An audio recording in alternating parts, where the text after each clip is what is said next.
rivalry between the Indomitable Lionesses of Cameroon and the Super Falcons of Nigeria started in 1991, and that was at the first ever FIFA Women's World Cup African qualifiers. Nigeria won both legs to qualify for the World Cup. And the last battle was in Morocco here in the quarter-final. And of course, the World Cup ticket was also at stake. Rasheedat Ajibade scoring the only goal for Nigeria to reach the semi-final and also book a ticket for the 2023 FIFA World Cup. This time around, there is another battle in 2026 and also in Morocco.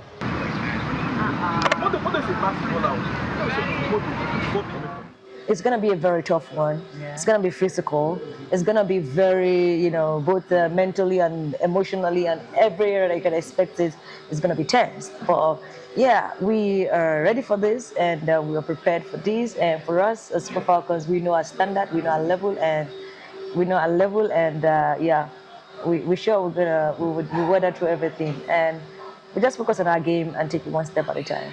For the Cameroonians, they are determined to end the Super Falcons' dominance. I remember that in our country for the Olympic Games, we pushed out Nigeria, and the history repeat itself in this WAFCON for the first time. Tomorrow, this Sunday, the Cameroon will beat Nigeria, and I give you a rendezvous after the match. The fighting spirit that prevails in the Lionesses then as compared to previous competitions, and when you look at the slow pace with which the Super Falcons started to embark on this women's AFCON with their defeat in the tournament opener to Malawi and a slight margin win against Zambia and the win against Egypt that propelled them to the next one of this competition. It's not the Super Falcons that we used to know. That's on paper. On the field of play, it's something else this time around, and that's what convinces me that tomorrow is going to be the end of the road for Nigeria. Having conceded 5 goals and scoring 9, Coach Justin Madugu understands the mission. For them to have topped the group, I mean, you cannot take them for granted. And we've watched all their games. They have watched all our games. We see what everybody does. So just as you're asking me what I know as their strength, they are also trying to know what is our strength and our weakness. So these are things that it's only the technical people that will deal with. So it's not anything. We know ourselves. There's so much to play for the Super Falcons. With the criticism they've faced, bring out the best in them. And for the Cameroonians, will they qualify for the semi-final and also end the dominance of the Super Falcons? The battle will be here at the Labi Zule Stadium in Casablanca. Cecilia Mogbe for Channels Television.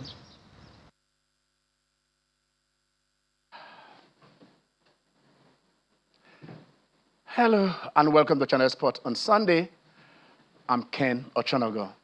You just heard that report from CC, and I tell you today is to be or not to be. Will it be the Falcons or will it be the Indomitable Lionesses? Falcons or Lionesses? The Falcons and the Lions. We and the Lions are a history. Some we don't want to remember. So we don't remember. 1984, 1988, 2000 in Lagos. 3 times they beat us. 3 times, that is the Lions. But the Lionesses, I think we still know that here. But this Falcon thing is a bit shaky. Not as confident, not as whatever. Of course, they did score those marvelous 6 goals against Egypt. It was as an anchor of what we did some years back in Lagos when we, in Nigeria here, when we hosted. So basically, today is more than just a ticket to the semi-final. It is a qualifying game. Win that game, and you do not have to go through the tortuous route of going to Brazil in 2027. It is a tortuous route. Because if you don't win today, you join the other 4 teams that go to the quarterfinals and didn't get to the semifinals. What happens is those 4 teams will play and produce 2 teams for Africa. Those 2 teams will now go to an interconfederation, playoffs, where they are going to meet, 4 other teams and 6 teams will play. And from that game, 2 teams will qualify. We now meet another that was coming, one from UEFA, one from CONMEBOL, and then so another 6 teams will now qualify there for them to pick. That will be a direct knockout to get 3 teams that will, make up the number of the teams that, are going to Brazil in 2027. Remember how, the Super Eagles missed out at the World Cup? It was because we couldn't do it at that, at the group stage.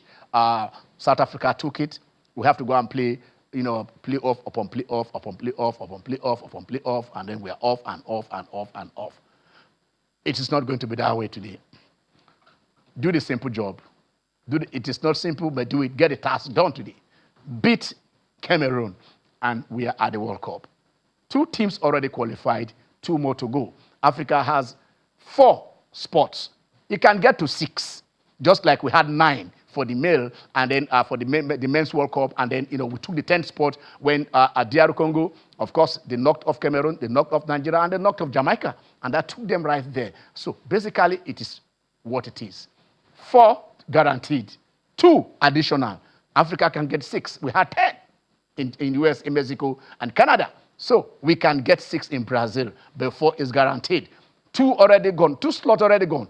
Algeria and host Morocco collected those 2 slots. Now, will it be Nigeria and Cameroon will produce 1 slot? While Malawi, the Malawians, they will say the Egyptians you saw today, you see them no more.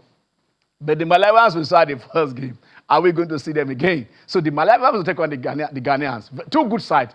2 very good sides in this tournament. I will see that, we watch them play, both Ghana and Malawi. So I think there was a fixture I didn't want to happen. Probably when we look at the result, we'll see that. But also today, in the sub-regional level, WAFU B, the under-20 team are looking for a sole ticket, to go to the under-20. We've been missing at all the youth tournaments for a very long time. An opportunity for us to go there now is beat Burkina Faso. There is a match against Burkina Faso today, and whoever wins that represent Nigeria and represent Africa at the under-20 level. So 2 World Cup tickets at stake today for Nigeria. Under-20, and then the Super Falcons, the Mission X accomplishers.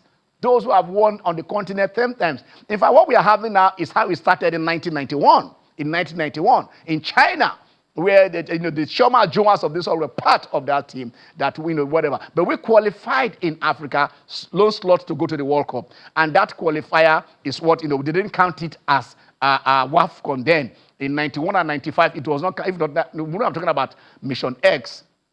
You're talking about Mission XII. It would have been Mission 12.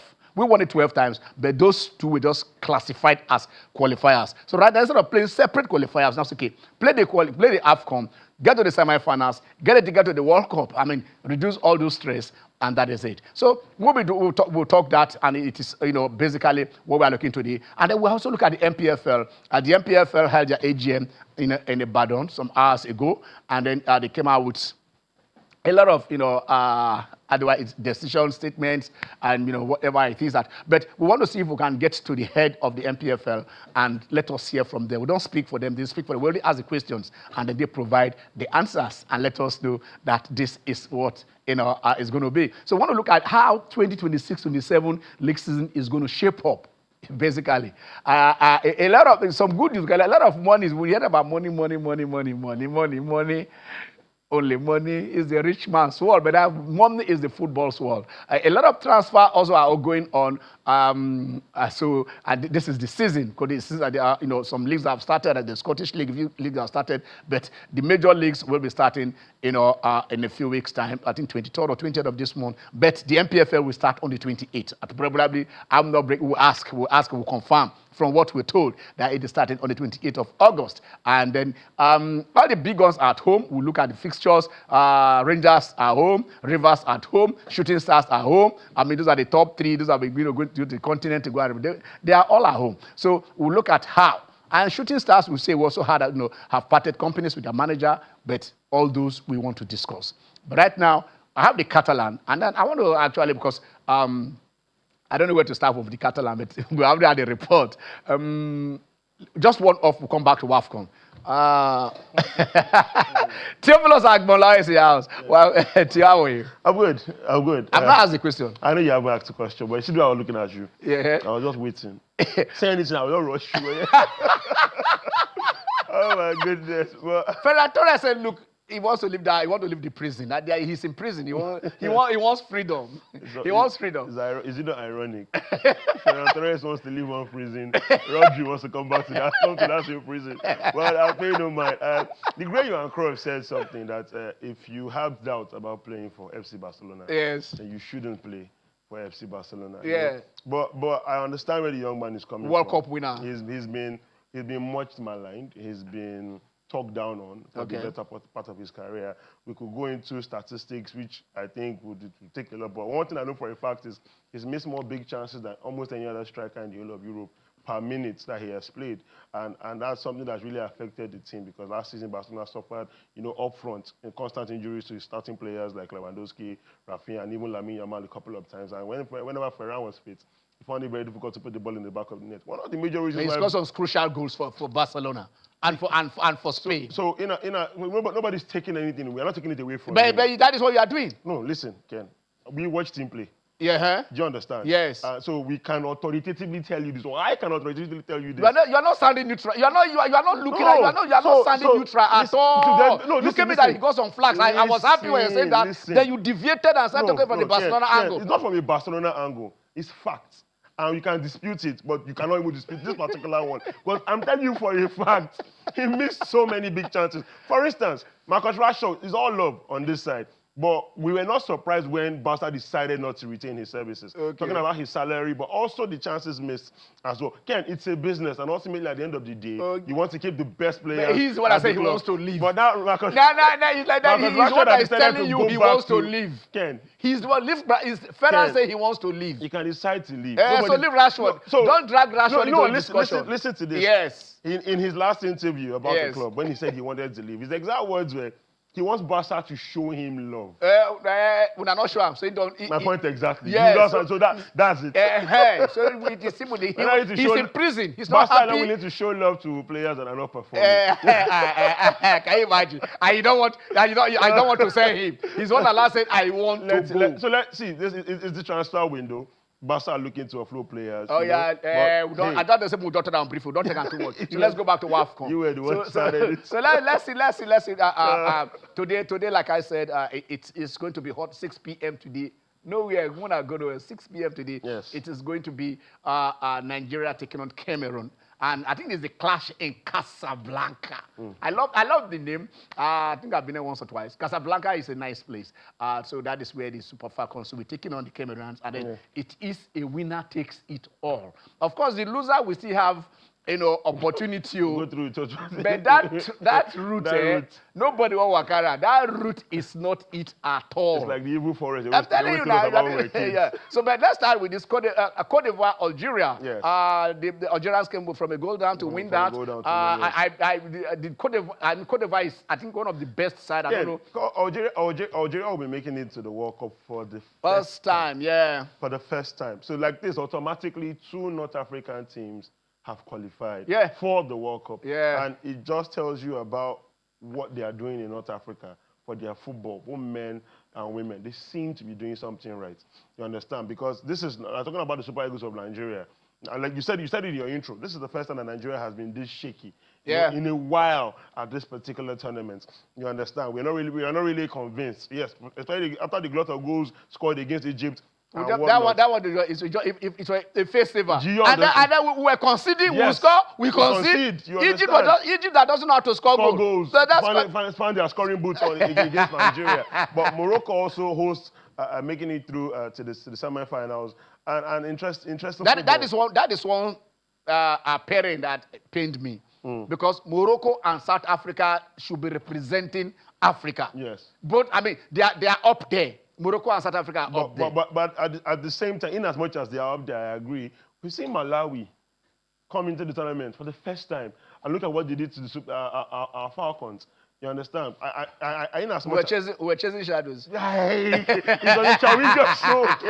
And if a team like that they can decide to, they can actually go to the World Cup and become probably the next Cape Verde. Yeah, of course. Do you understand? So I always say it. May the best team win. May the best team win. May the best team win. And so far, so good. One thing I know that this tournament has not been short of has been excellent performances. Quality. We've seen quality performances on the field. Quality. Yeah. All right, so you had just that. So yesterday it was Morocco beating the South Africans by 2-1. They went 2 goals up. First goal, and then they got a penalty that they converted, and then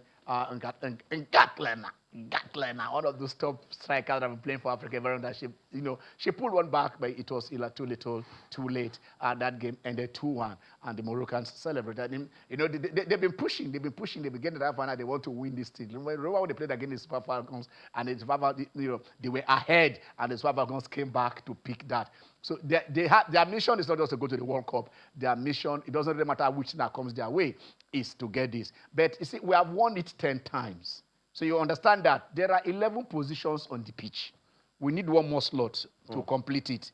We want to have 11 so that if the goalkeeper, right back, every position, don't say I'm greedy or that I'm asking for more, but that is just the thing. When you are winning, you just want to win. So basically, for them to do that, we need to rediscover ourselves. We do that by beating the Cameroonians. It doesn't really matter. I'm not for all those loud margin. If it is 1.5 goal that will put you there, just move on and do the minimum that it takes to get the task done.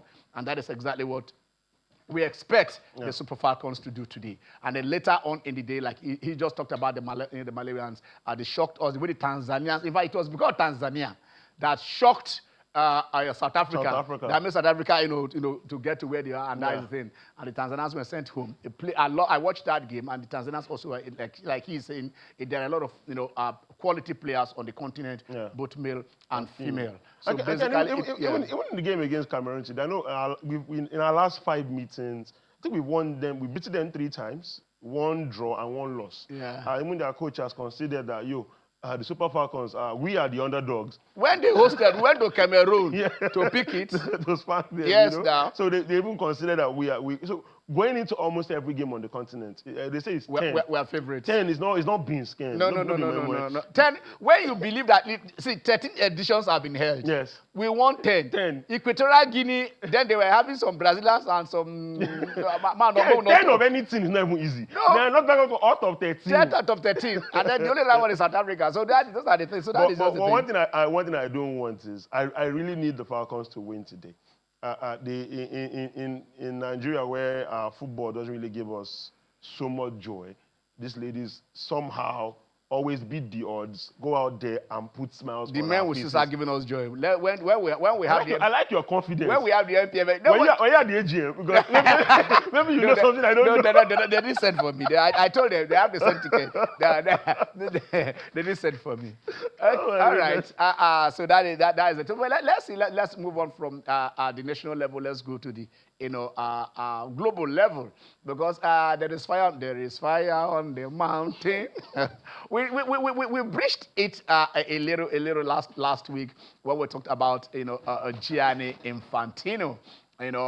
Came up with that is FIFA Forward Enterprise, FFE, and then there is a tribe somewhere, and I said, look, this is what we want to do. All right. So basically, we want to go when we come back. We want to talk about the Infantino saga and see probably if our guest is around, then we'll talk about the NPFL. Stay with us.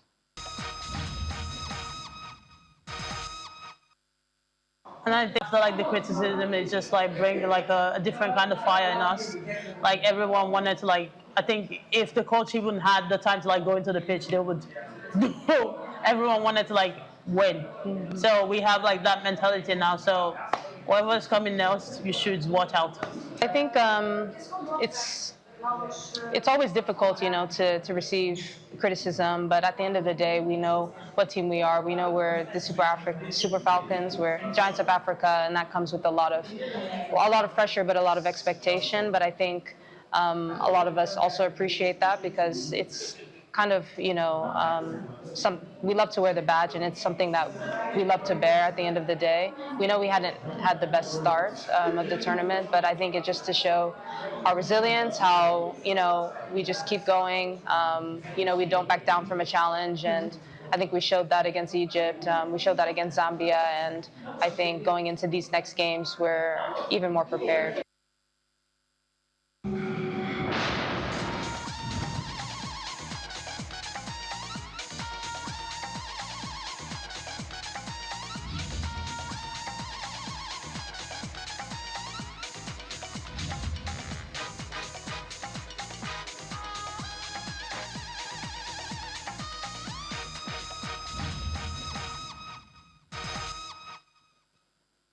All right, you're welcome back. It is the Channel Sport on Sunday, and of course, the house is still intact and full. Jimmy, you're welcome to the show. Yeah, Ken, never a pleasure to be here. And when it comes to the Super Falcons, I'm sure we are decided on where our allegiance lies. It's not about whether there is meant to be a better team. The best team is the Super Falcons, and they will continue to win. Best team, if you're not performing, what happens? They lost to the Malawians. Okay, so good. It's not the first time this is happening. It's not the first time that we lost this particular year. We had lost to the Cameroonians sometime in February. And losses are actually meant to trigger you to get, into your mojo, into the right mojo for you to be able to succeed. So I don't think the Malawians... I'm happy about the challenge they did give us, but I don't think it should be a benchmark to suggest that the Super Falcons... I'm not talking about a bench. I'm talking about we assessing our team, this present team, vis-a-vis the performances we have seen on the pitch. Is what we're talking about here. If you love your child, no matter how much you cannot hit your child, you want your child to succeed. But if your child is facing difficulties, it's also you that point out, look, this is not who you are, this is not who you and stuff like that. So from what we watched the game against the Egyptians, those people that they were not. It is not a kind of thing. But the Egyptians were finding a way to score, and and when we score, they get back. They have. All the matches they play, probably even against the Zambians, you understand? We'd also find that we took that up. We have not seen the Super Falcons that we know. Is what I'm saying. From what I have observed, I watch other games. Most times, the Super Falcons that they get to play better during the elimination stages. Most times, that's the truth. During the elimination stages? Yes. Okay, so we have gotten to that stage. And it is where you begin to understand where the big girls are at. Because that's exactly what Super Falcons do.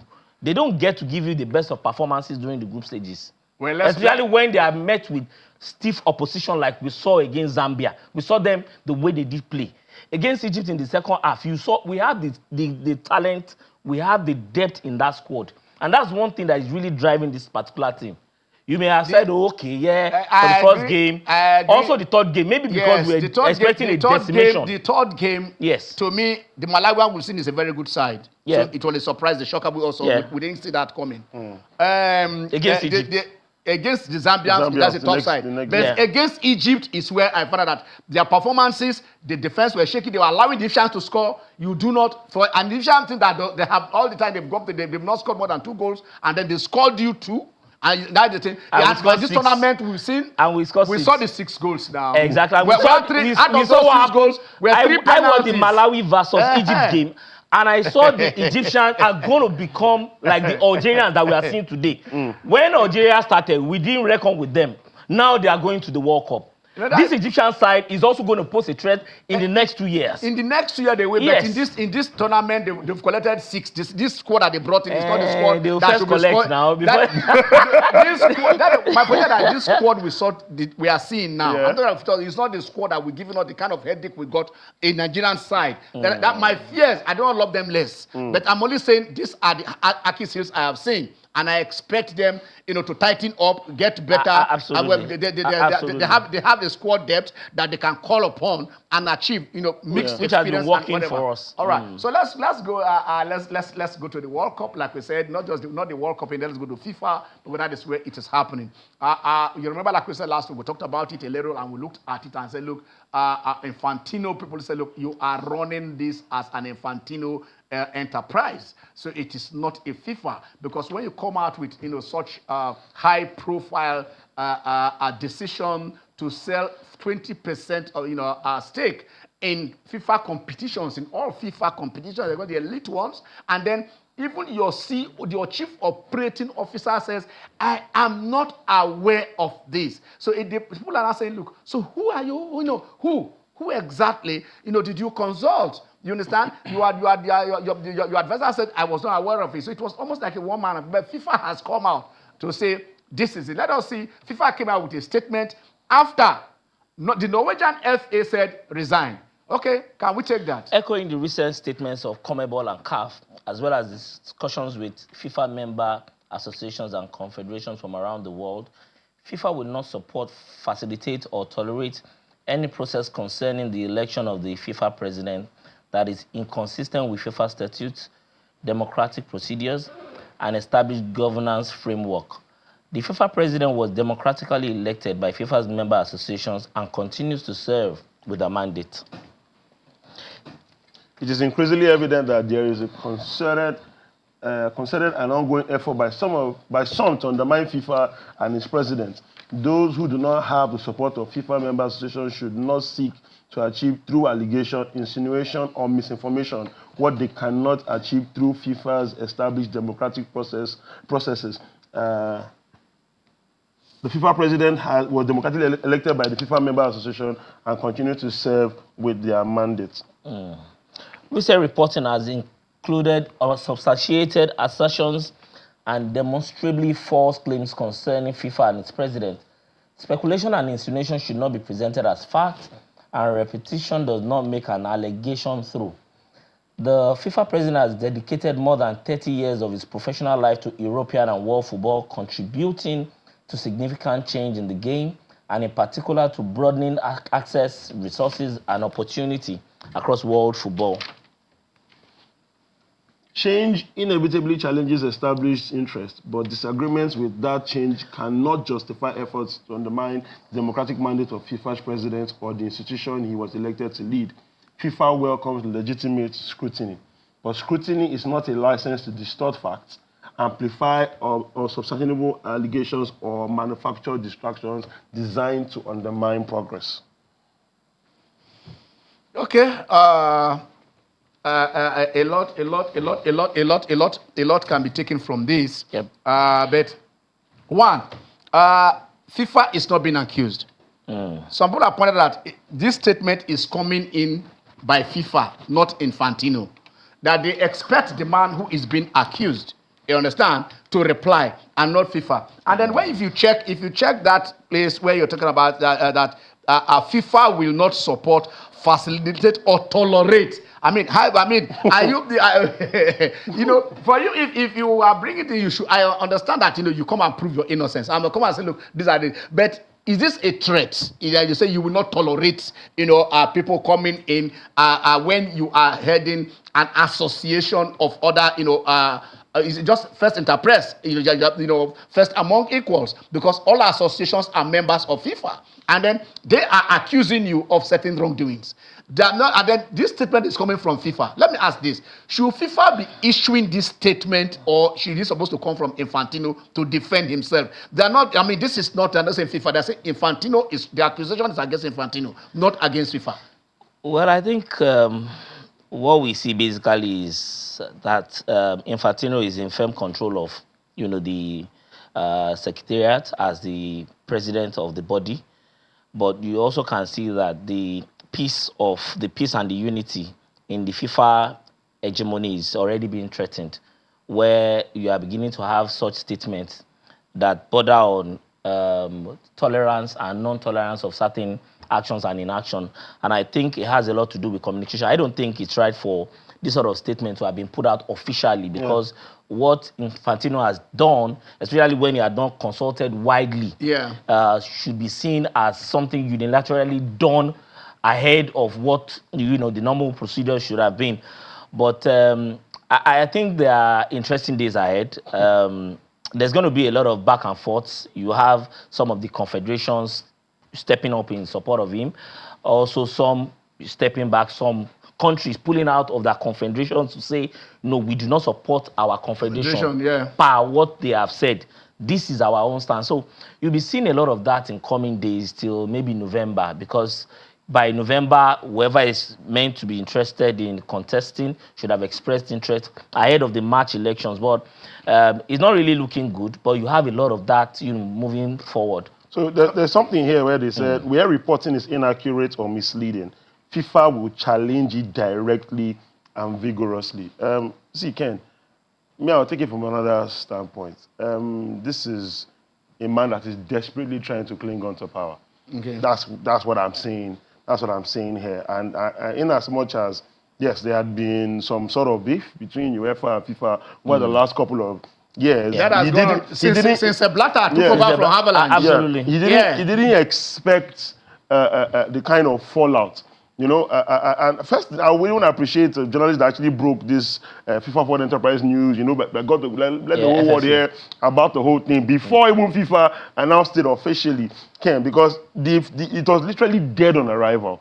And the backlash was so much. This is a man desperately trying to hold on to power. This statement, I think, is unnecessary. Infantino himself should have replied this. For whatever tactical standpoint is there to come with all of this, like Jimmy said, interesting times ahead. But I know right now there's serious fire in the house of FIFA.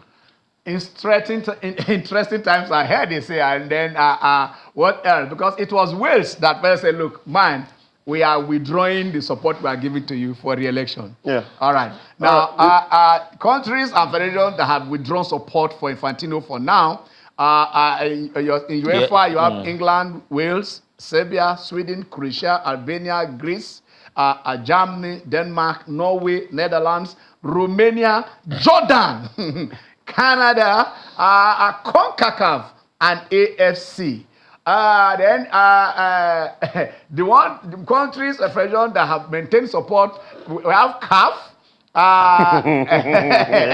Argentina, Mexico, Paraguay, Qatar, Sri Lanka, Kuwait, Lebanon, Indonesia, Philippines, Mongolia, Bhutan, Morocco, Egypt, Mauritania, Niger, Comoros, Malawi, Uganda, Gambia, Djibouti, and South Africa. So the thing is that there are 211 nations, so there is always a tiebreaker. There is always a tiebreaker, which is you are looking for. You are not going to get 105.0.5. You are going to have 106. Absolutely. So it is that the number is 106. Can Infantino, for now, before that, it was just supposed to be a coronation. We thought in March, nobody was going to challenge him. Yeah. But right now, we are seeing that it is not so. It's not going to be a walkover. It is not going to be a walkover. He's going to have a test in his hands, and let us see. Because we're talking about even the CONMEBOL, Mexico and Argentina have come in to say they are supporting him. Yes. You understand? Yes. So from other federations, we are going to see in Africa, but there's something interesting happened. Because the Nigerian Football Federation issued a statement and said, we didn't ask this man to resign. I don't know where that stories came from, but the stories came up in on the net claiming that the Nigerian Football Federation has asked Infantino to resign. But the Football Federation came out and said, we included where is it? I said that including us out. This was study. So please put your record straight. The NFF has not asked Infantino to resign. So let me take it. It said, notes is contrary to reports, especially on social media. Yes. The NFF has never asked, and it's not asking FIFA President Mr. Gianni Infantino to step down as FIFA President. This is outright falsehood. Kindly disregard. This is outright falsehood. So kindly disregard. We are still in the FIFA family. We are in the Infantino faction. Infantino faction, exactly. Not FIFA family. Regardless of your position, you still stay in the FIFA family. We are supporting Infantino. That is Nigeria. They are speaking for us, whether you like it or not. We are supporting Infantino. That is our own FA. So if your FA or FF? Okay, our FF. Our football federation are still supporting Gianni Infantino, and that is how it is for now. Okay, you got what Chief Segun Odegbami actually did put out. No, I've not. Talking about the intervention of the presidency as per the elections, this coming election. Yeah. I think he's saying the elections should be put on hold Probably we'll get him. We spoke with him some 2-3 weeks. 2-3 weeks. About ago. 3 weeks Yeah. back. We can still get them here. And then look, those of you that want to, we'll do it here. We'll do it open. We know you understand. We'll do it.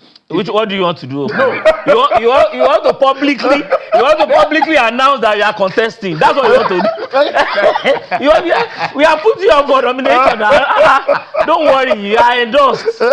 Don't worry. Those of you who want to global endorsement. Those of you who want to contest, come on this show like we always do. Come on this show and tell us, your plans for Nigeria, including the sitting NFF president. I mean, let us look at your scorecard. We're saying it here openly. Let us look at your scorecard. We are fair to everybody.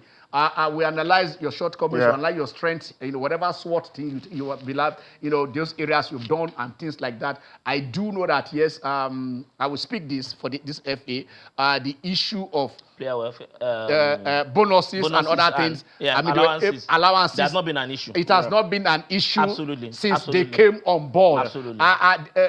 Rancor.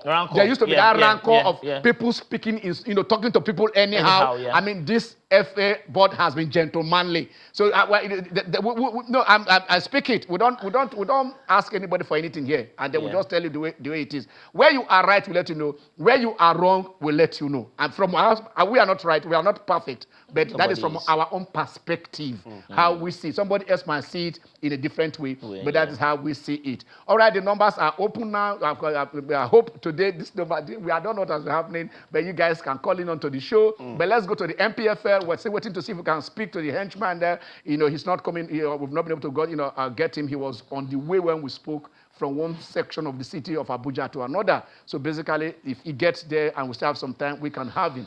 But let's see. All right. I think it's like, are we saying we are having him on the show now? All right. Okay. The number is still there. We'll see if we can get the honorable chairman of the NPFL right here. He gave us his word, and he always does. When he says he wants to do it, he will do it. All right, but those are the numbers on the show. And let's see the NPFL. Let's see the fixtures. We're saying shooting stars are starting the show on Rangers actually. Is it Rangers on Friday? Katsina United. Rangers Katsina. Is it Rangers Katsina on Friday? Yes. I thought they said on Friday. I think let's see the fixtures. I will have let's see the NPFL fixtures before we confuse ourselves on this. Let's see it. I know Rangers will be playing against Katsina United. Shooting Stars will be playing against Inter. Shooting Stars are taking Inter Lagos on Friday. On Friday, yeah. Yes. Okay, yeah. On so Friday. Then on Sunday we now Rangers before Rangers and the starts. Okay, yeah. So I think basically we are kicking off at Ibadan. From there. Why? Okay, all right, Coach Raji. Coach Raji is reaching us from Lokoja. Hello, Raji. Raji, how are you? Fine. Good afternoon, Ken. Good afternoon. Yeah. I just want to speak on our Falcons. On Falcons, okay. Yes. I don't want us to use the match against Malawi to judge the performance of it. Okay. All right, that's what Jimmy said, that we shouldn't use Malawi to judge them. Okay? Yes. In any tournament, every first match is always 50-50. Yeah. And that was what happened to the Falcons in that match. Okay. You cannot use the first match to judge anything in any tournament. I remember, just 90, the Super Eagles match. Una collect 5. We lost that first match. But Una collect 5. We came back to play the finals. Yeah. We became Australia in the final. So in every first match of any tournament, it's always 50-50. Okay. Then my worry in this tournament is that what happened that there is no television station that has been showing these matches to Nigerians. It's very unfortunate. No, Raji, let me come to that. We are used to sitting down in our bedroom and watch these games. Like we saying, the NFL the league is not on telly and stuff like that. A lot of this is to happen, but it has to do with rights. If you go to the UK, for instance, before you watch 3 matches, you know, go see them. Now here you can watch, you have a bouquet that's okay, show you all this and all that. It has to do with right. They're putting their money. Somebody has to put money into there, get those rights. So if you don't, you cannot. Of course, arrangements are about to be made to do that. That is when you talk about the World Cup. You have to watch it because certain persons did certain things. But right now, when somebody buys the right, for you to go and get that right from that person, okay, let me just say, when we are ready, we'll just take in the Honorable Bengelegbe. Can we take him now? Can we take the Honorable Chairman now? All right, okay, let's go. Hello, sir. Would they see you small? Yeah, okay. Can I hear you? All right, let's take this. Because we've been expecting you since. I thank God you're able to join us now. And we have the Honorable Chairman of the NPFL board. That is him.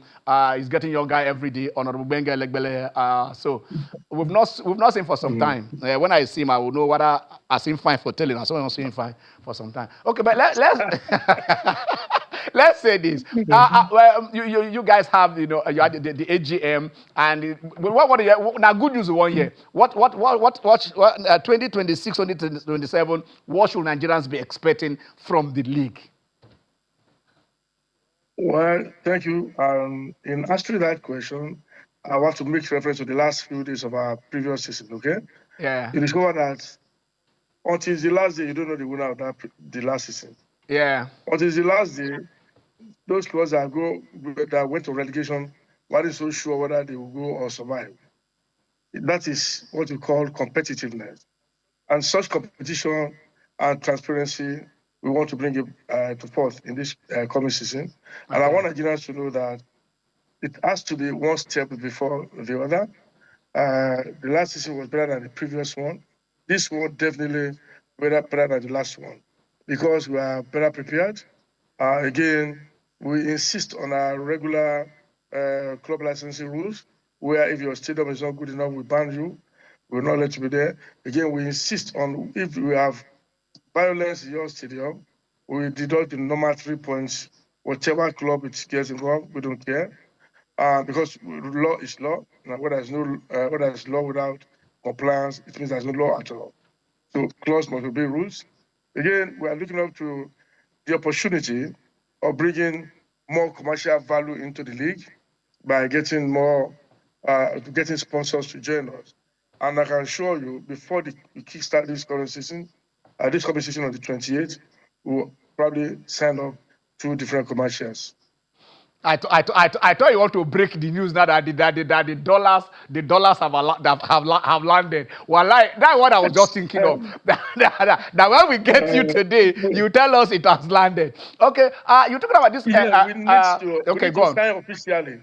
Okay. We need to sign officially with the company. Yes. Okay. They are not Nigerian company. They are coming back. They are making arrangements to get their visas from their country to go to Nigeria. So when they are here, we will sign before 28th, definitely. And when we sign, definitely the whole country will know the company.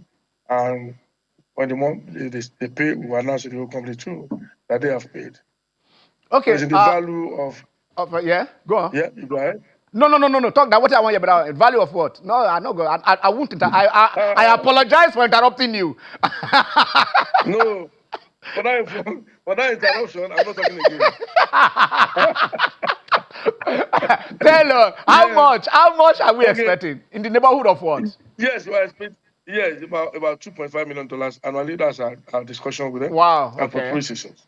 Oh, yeah, wow! That is huge. But let me ask you. I know when you guys started, you cleared, but you were paying the referees as at when due. Somebody told me that there was a backlog. Is it true? Are you still owing the referees, or you have they've been paid? What happened is there was an issue during the last one.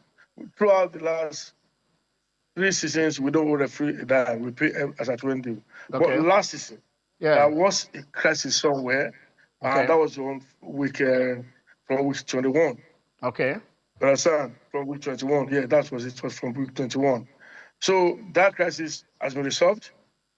Because we had an OTT partner, we call them Propel Africa, and they couldn't fulfill their rights, the rights fee and the obligation they promised us, then we have to let them go. So now, we have paid up to week 28 now. Okay. And I'm sure 10 more weeks. Up to week 27. Okay, that's 27, yeah. Okay. Like 10 more weeks now, yeah.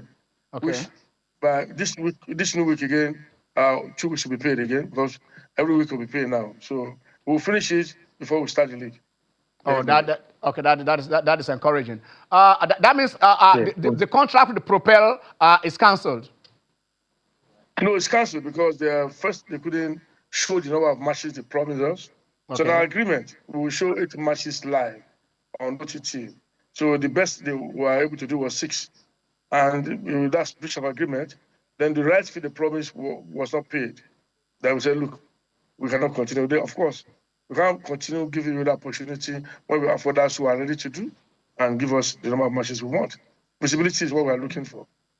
So your new arrangement now, is it going to cover all 10 matches? Are anyone on free to air? No, what we are going to do, we have television on free to air now. Yeah. Our partners on TV, if we check last season, which not from beginning, but shortly after we kickstart last season, we signed with InView Technologies. They were showing us on free-to-air TV, and 2 channels on DSTV. We were on Afia TV and Jakada TV. Okay. They show our matches. Those 2 stations show our matches live from week 11. So we finish the league. They show our matches live. Then we have other state TV that show us. I can tell you that Kebbi State TV showed us. We have MS Sport TV. They showed our matches live. We have Dominion TV. About 11 different television channels towards the end of the season showed our matches live. Okay. You've been propagating this. I know we discussed it on our shows with yourself on the issue of seed money into government. The pronouncement from the NSC. Is it part of the seed money? To say, okay, fine, you guys, because I don't know how you guys are going to work it out. Of course, there are some products that has to concern clubs, not the league itself. That club paying a minimum of 2 million per month, and then also the sponsorship fee. Where is the money coming from? Is it the National Sport Commission that is dropping that money, and then are they in any way facilitating in that particular 2 million that you want to pay, or it is that just a person that is just leave it as a personal commitment or whatever benchmark you are asking the private sector to do on their own, that the clubs are on their own to pay that 2 million, or you are assisting them in any way? Well, thank you. First, let me explain to you. Kudos to the NSC for coming to look at the domestic league and promise to pump in prize money. It's actually for the clubs, not for the league. Prize money. If you win, winner of the league, 1 billion naira. Second, 500 million. Third, 300 million. It's prize money, right? It means at the end of the league season, those who come first, second, and third, will receive the prize money. But talk about the issue of 2 million naira as a salary. Salary. Yeah, it was announced, but the fact is that we discussed, even before the AGM, myself and the DG, NSC, we discussed, and he made the pronouncement, not that he was saying it, that look, it's a must. He was saying we should be able to, the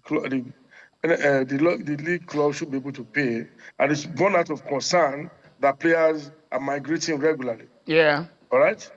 And now, the truth is this. When you look at the Nigerian situation, when we came in, it was 150,000 minimum salary for players. So we now discuss with the club that, look, this take-home pay will not be able to take the players home. It's too small. So we're going to increase it from 150 to 500,000, which was agreed. Now, again, before the close of last season, we had meetings with the club that will jack it up again. But we realize now will not be possible to go to 2 million. No, we will not be able to. Because the clubs are mainly, about 13 of them are government clubs. Then you need to input some certain things in the state budget so that in the next allocation, that incremental wage proposal can now be embedded in the budget of the club to the government. So they need approval before they can pay such money. Now we have told them that, look, we will not accept anything below 800,000, and that next season again, we up it. So it's going to be a gradual process, and that was agreed upon. Again, I want to explain to Nigerians making reference to Benin Republic, making reference to Tanzania, that our players are going. First, no top player in our league goes to Benin Republic, none of them. Some Nigerian players go there, and I will explain to you why they go there. It's a matter of currency valuation. The CFA they use in Benin Republic is higher than Naira in terms of valuation. Unfortunately, yeah. Those in Benin Republic, only 3 clubs pay such money, between 3,500 to 5,000 CFA. CFAs. That's about, it's about 750,000 to 1.2, 1.3 million Naira value. Okay, now imagine, and these are cottage sport, the one they call cotton. They call it cottage sport in English. Yeah, dragon. Yeah, that is buffalo. Yeah, that is aspac. Aspac. Okay. Those 3 clubs. So even dragon doesn't pay that amount of money. Not at all. Okay. Remember, one of our guys was a coach there. Yeah, me and him we spoke regularly, and I know what's going on in the Benin Republic. So now, if you are earning, for instance, 800,000 Naira in Nigeria as a salary, now if we are now going to be getting like 500,000 CFA or 500 or thereabout, that money change to Naira will be 1.3 million thereabout, 1.2. Okay, but forgetting that you as a player, you are going to pay your house rent in Benin Republic, because those players don't even free out. Yeah. You pay house rent in CFA. Yes. You buy your bottled water in CFA. You buy your food in CFA. So at the end of the day, you save nothing. So because the cost of living there related to the currency valuation is higher than that of Nigeria. Understand? By the time you live in Nigeria, what you pay accommodation or you don't pay, buy food and that, is cheaper than the money you are spending when you convert it to Naira. So it's like being penny wise, pound foolish. You see most of them when they play a season, and realize they are not saving, season or 2, then they want to come back to the league again. Then regarding Tanzania, and still on Benin Republic, government find out please from anybody. The general central government of the Republic give clubs money every year to support them. They get subvention. They get subvention from government. Yeah, from government they get some. Even Cameroon clubs get subvention from government. You can ask Samuel too, the chairman, the FA chairman. The clubs get subvention from the government. And in Tanzania, that people are making reference to, only 2 major clubs in Tanzania will ever come and say they're taking Nigerian players. Why? Because they are owned by private sector. Right? Most of our clubs here are government-owned clubs. But imagine one of the telecom giants in Nigeria having a club in the Premier League. You can know the kind of salary they will pay. Sunshine Stars, our Academy Warriors will not be able to pay that kind of salary.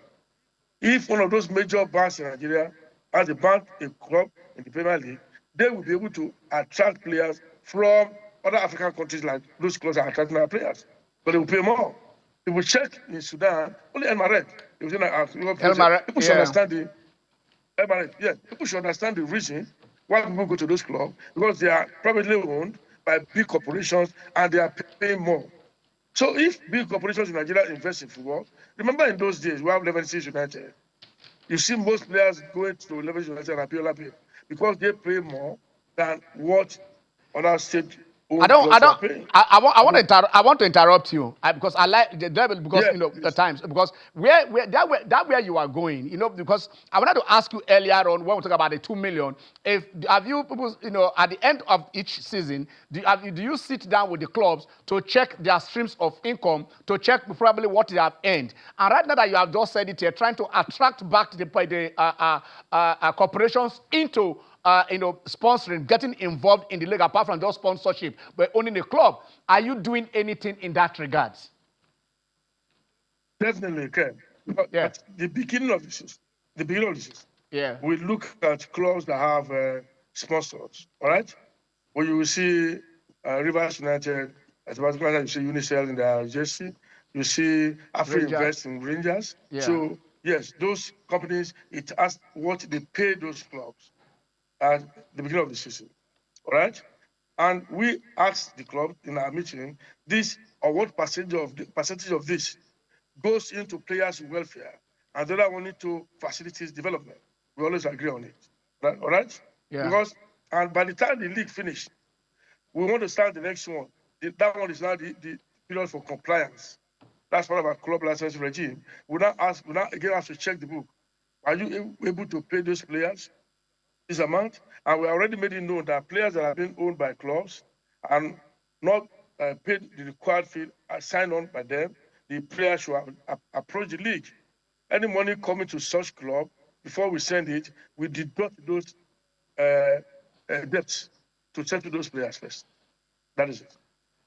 Okay, our time is up. I know that we are still going probably before the 28th or that weekend. We want to get you back here because there are one or two things that we needed to clear. You don't answer basically most of the things we want to see in 20. When is the league starting? Which is the first match? 28th of August. That will be between Shooting Stars and Inter Lagos. Yeah. And Inter Lagos. And the rest will be on the Sunday era. All right. Thank you so much. I just say, look, anytime we call you, you will say we just want to say thank you the way you respond to it, no matter how short, no matter what anything. All right, thank you so. All right, we are going. Thank you. Just take this. Just take this. Thank you. Yeah. To be fair, the NPFL has really done a lot, but in terms of commercialization, most of what has been said is just about direction and directive, not about strategy. Strategy has to be very, very key at this point in time because if they don't get it right in terms of commercialization strategies, then it's going to be very, very difficult. All right, that is the fixture that you are seeing. You are seeing there. Don't worry. That's the fixture you're saying. On Friday, it will be, that is on the first match will be Shooting Stars taking on Inter Lagos, and then coming down to on Sunday 30th, you see Tornadoes there, Kurudu City taking on Rangers and stuff like that. All right, we just want to go because we're out of time. Jimmy? A very pleasure to be here, really. I hope the Super Falcons win tonight, Ken. Super Falcons under 20. You see, you either win or you win. Until we see you again on Sunday. I'm Ken Ochonogo, like all the end here. God bless Nigeria.